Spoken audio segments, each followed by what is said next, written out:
I want to bring back into the conversation my friend and colleague, senior MSNBC White House correspondent Von Hilliard. Because I know you, I know that while you were quickly making your way to a camera, you were also doing reporting. Just tell us what you're learning. I know that at this point, Nicole, I think that Washington, D.C. has effectively come to a halt.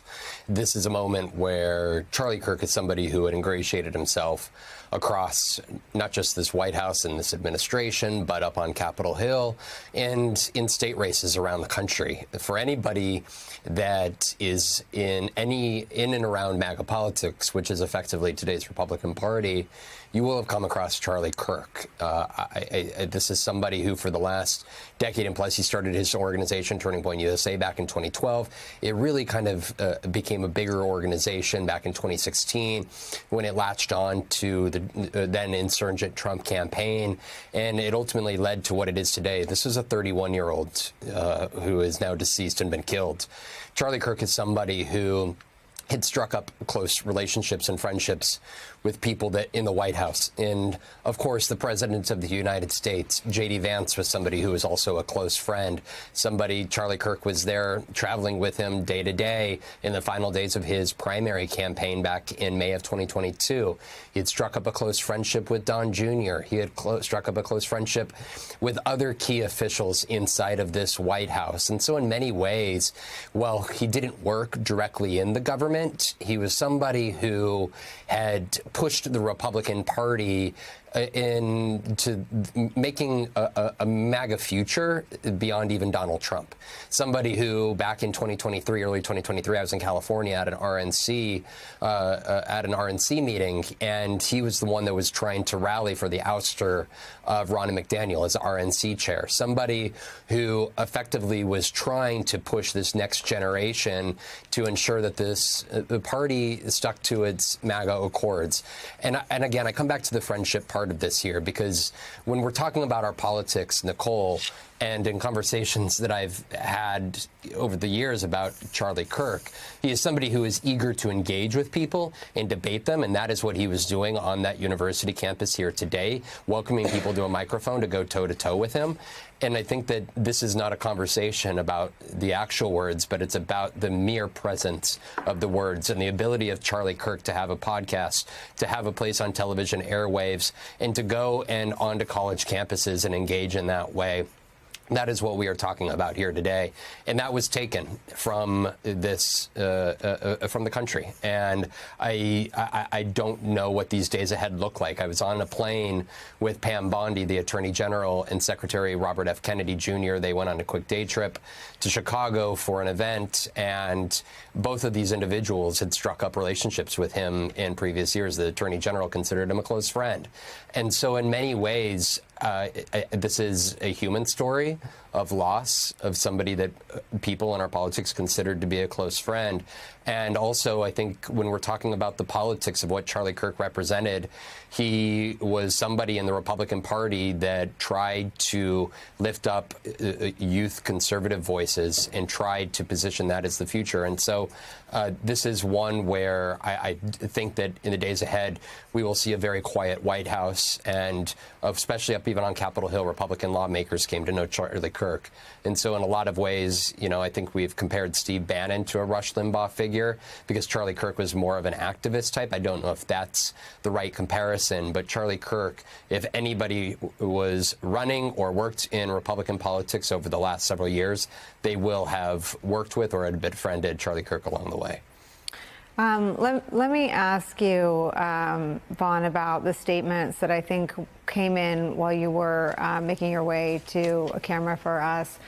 Former President Joe Biden and former Vice President and Democratic nominee Kamala Harris both strongly condemning this act of political violence that took the life of Charlie Kirk.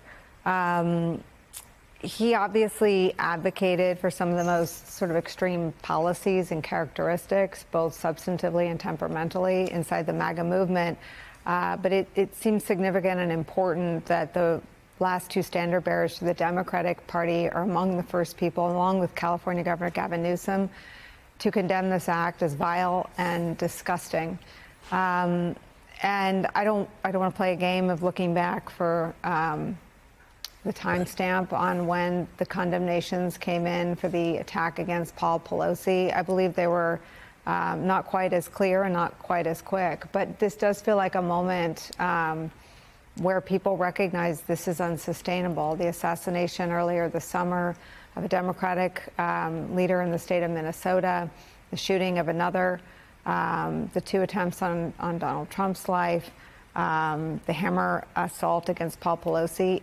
Is there any sense among your sources and the people you're talking to that this is some sort of breaking point or tipping point in terms of coming out publicly and condemning political violence in all forms against all victims?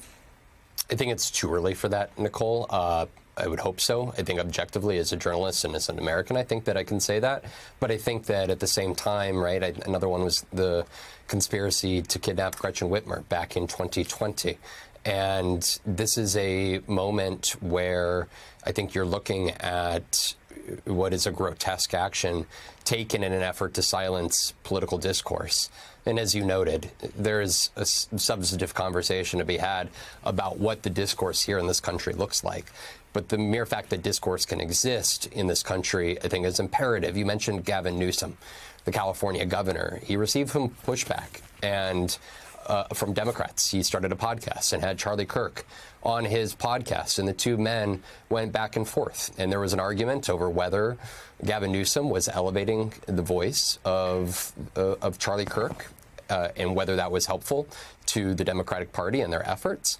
And there was pushback that Gavin Newsom made that it is that type of discourse with somebody who has a mass following, like Charlie Kirk, somebody who, whether you like it or not, had built an organization at the age of 31 that amassed hundreds of millions of dollars, and it effectively built a political machine that was very influential in American politics.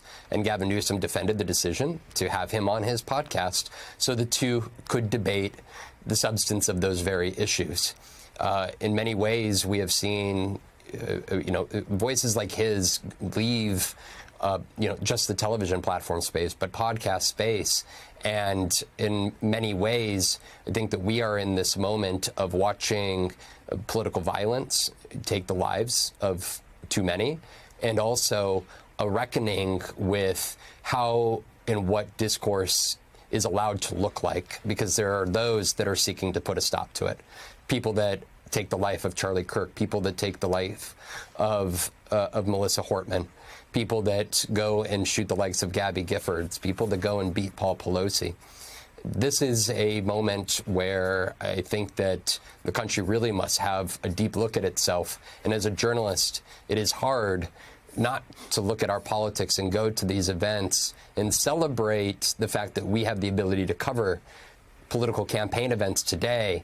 And I fear that the direction of where we go in the days and the weeks and the years ahead, that somehow as a consequence of today's killing and those political violence acts before, will ultimately limit this country's ability to engage and for people to go out readily to protest, to celebrate, and to campaign. As a journalist, that is something that we cover on a day-to-day basis. We go and talk to people about their opinions and try to convince them to share them on camera. And the worst thing that could happen is that that is limited. But today's action undoubtedly only diminishes this country's ability to freely engage in free speech here ahead. We are, of course, following the breaking news out of Utah right now. And I just want to sort of clarify where we are right now. There was back and forth about whether a suspect, a person of interest, or a subject had been apprehended. There was an individual in custody. Just moments ago, we got information from FBI Director Kash Patel that that person has been released after an interrogation by law enforcement, which would lead one to conclude that the suspect, whoever pulled this off, whoever committed this heinous act, is at large presently at the moment. We are, of course, going to continue following this situation.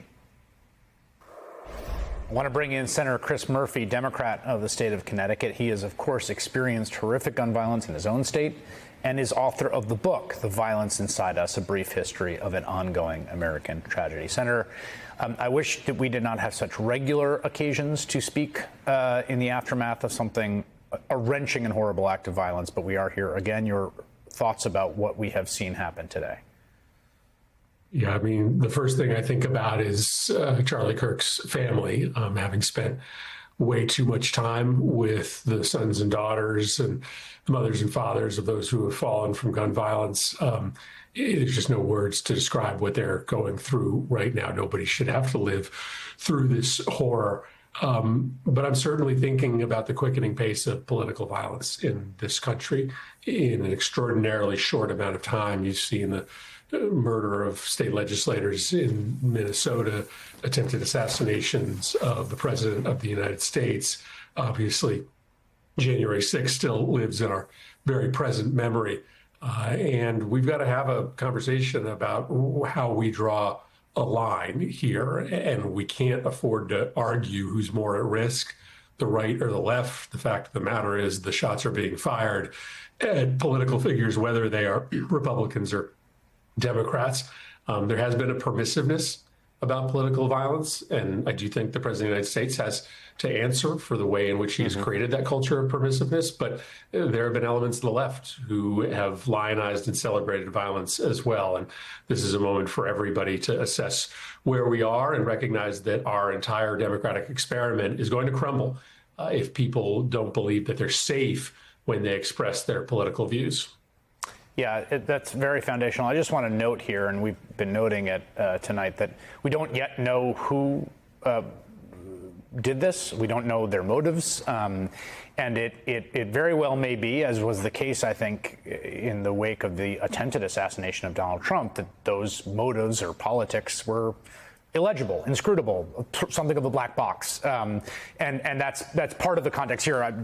Although the point that you make there, I think, part of the reason we've seen such universal and unanimous condemnation, immediate, heartfelt, unanimous, is precisely because I think everyone understands that we feel like we're on the precipice of something that is not the sort of democratic society that we all believe in and want to have. Yeah, that's right. And we do not yet know the motive here. I did hear the governor of Utah, somebody that I generally trust, call this a political assassination. Maybe he has information that the rest of us don't. But yes, and I think this requires a really deep dive into how we've arrived at this moment. It is about the celebration of violence that happens, the rationalization of violence, but it's also about a country where political identity has become really ahistorically central to the way in which we wake up every day and find meaning and purpose. And that's because a lot of other healthier identities, family identity, work identity, local identity, have become less accessible. So we look today at the left or the right as the enemy. And it's worth us stepping back and understanding how we reclaim a sense of ourself that maybe is not so rooted in politics, which is inherently oppositional. And sometimes that oppositional force sort of becomes so overwhelming that it treads into violence. There's also the security concerns, which I think haunt so much of public life now. I mean, there's that period after 9/11. I was thinking about this recently when I was, visiting a family member in a hospital and waiting online to go through a metal detector, and remembering that I lived in a time when you could walk into a hospital, you could walk into an office building, right? All that went away after 9/11. We've now are used to essentially airport security in any building we enter. I and every political figure and public figure and author and professor and across the political spectrum of ideology has sat underneath the tent with a microphone to talk to a bunch of people. That's like an essential part of what a free and open society is, and we can't let that go away. Correct. And, we also don't want to feel as if we are sort of living in a variety of different prison experiences. Yes, right. Yeah. I have opposed there being, armed guards at my children's schools, and that is primarily because I actually think it breeds a sense of fear in children that is, largely irrational. As much as this has now become an epidemic, you are still more likely in this country to be, killed by a falling object than you are in a mass shooting. There's far too many mass shootings, but I don't think we want to turn our churches and our schools and our shopping malls and our movie theaters into boarded up encampments. Yeah. So I think it's better that we get at the underlying sources of this violence. And there's some specific conversations we have to have with respect to political violence, but all of it has an underlying story about the easy access of guns. And if we just were more careful about who has access to powerful weapons in this country, we would have less need to board up a lot of our public settings. Yeah, and it seems obviously this was a gun that was used to carry off this awful murder. Senator Chris Murphy, thanks for sharing your thoughts tonight. Thanks. We're going to be right back. We have some breaking news from Utah that we want to get to right now. Shots fired during a speech by right-wing activist Charlie Kirk at Utah Valley University in Orem. This happened really just moments ago. Kirk was about 20 minutes into his speech when shots were fired from a nearby building.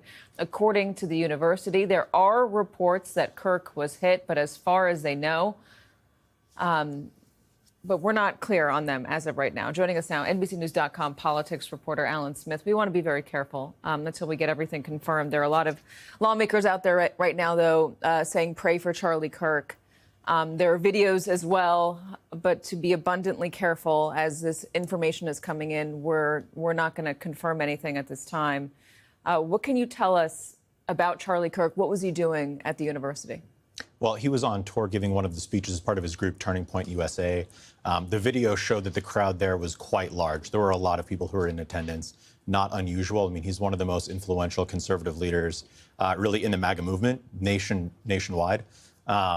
So this definitely comes as a surprise. Again, there's a lot that we really don't know yet. I know we were just talking about the federal takeover in Washington. That began after a member of the Doge team was allegedly assaulted in Washington. So it's going to be interesting to see what conservative leaders want to do there after this episode. Yeah, we're showing, by the way, our affiliate in Utah and the aftermath of the shooting. You could see people running away pretty quickly, as you would imagine they would do at gunshots. The FBI director, Kash Patel, has weighed in on this. He just tweeted the following: "We're closely monitoring reports of the tragic shooting involving Charlie Kirk at Utah Valley University. Our thoughts are with Charlie, his loved ones, and everyone affected. Agents will be on the scene quickly, and the FBI stands in full support of the ongoing response and the investigation." Charlie Kirk is a divisive figure, polarizing, lightning rod, whatever term you want to use. Why? Well, he's one of MAGA's most prominent voices online. He hosts a near daily podcast. He opines on almost everything. He's been very closely aligned with the president since his initial run for office in 2015, 2016. And his ties to Trump really elevated his own brand. He was really quite young as an activist when the president launched his initial campaign. And he has kind of ridden along with MAGA since 2016 and built up a massive, massive brand of his own. His group has brought in tons and tons of money. And really, he has become, especially among younger people, right, one of the biggest voices that's on the right now. They operate a network of chapters across the country. Turning Point USA does. Over 3,500 universities nationwide. Earlier this year, Turning Point hosted a student action summit in Tampa, Florida, that amassed over 5,000 attendees. Why has he gotten so much support on these college campuses? You know, I was talking actually to my son about this, and he said Charlie Kirk, in his belief, is the only young politician that is out there that meets kids where they are. He's not a politician, but affiliated with politics. And that the response to that has been pretty overwhelming. I mean, he's really filling a void, right? Like, there have not been very many younger conservatives who have spent as much time in and around college campuses as Charlie Kirk has. And that was the initial purpose of his entire group, even before he had become attached to Trump and much more closely aligned with MAGA. The whole idea he had to start with was, let's convert younger college kids to the conservative cause. And he has spent really the last decade, building out this network very specifically on college campuses. And I mean, look, you look at the videos of this shooting from today and the crowd there. I mean, it looks like it was at least several hundred, if not more than 1,000 people who were in attendance just to hear him speak.